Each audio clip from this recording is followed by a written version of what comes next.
So to emphasize one more time, we are going to copy and paste our text from this Word document and not type things in directly into Premiere.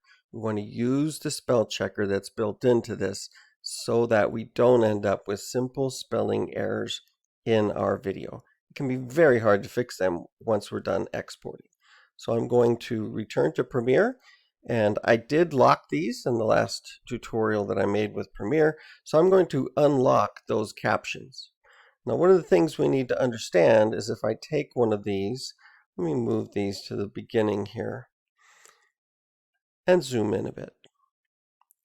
We don't want the captions on the screen when the transitions are taking place with the images.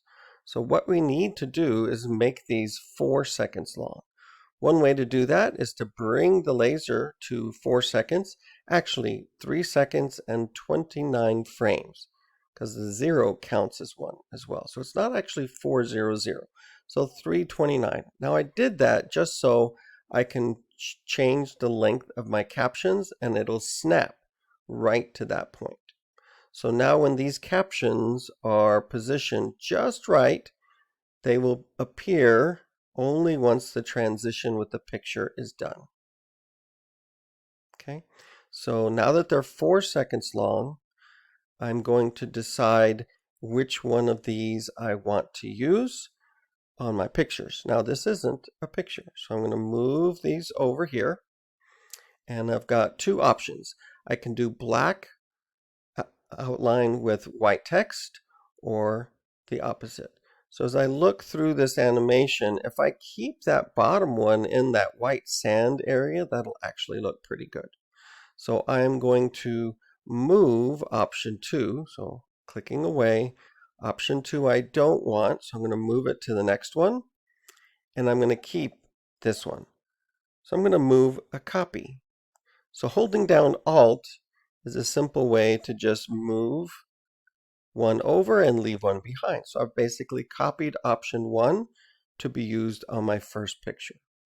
Now I want you to edit these before you move on to the next, because otherwise you'll end up possibly with some of these that say this in your video, and that would look pretty bad. So I'm going to take that option 1, I'm going to double click on it so that I can edit it.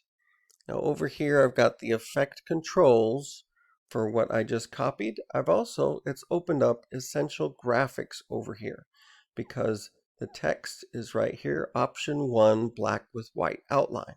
So these are decisions that I made ahead of time in order to make this really legible. It's probably best if most of us just leave them the way they are and just change the text, which we should be able to do just by clicking on it. And now we've opened it up. You can also use the T text tool. You can see that that's what it did, and click where the text is. And now I need to paste my text. So I'm just going to go back to my Word document, and I'm going to copy I grew up in Honduras, and then return over here to Premiere. I'm going to Control A, select all, Control V, and now I should be able to maybe move that a little bit. So I'm going to move it down just a little bit. How far to move it? Well, I have got my Safe Margins button added on here, so I know not to move it any further down. How did I get that? Because you won't have that by default. You can add buttons here by clicking on the plus, and you can then remove buttons from your toolbar, and you can add them. So this, I just dragged it off, and now it's back up here. So drag Safe Margins and put it on your toolbar. That way you can turn this on and keep your text from being too close to the edge.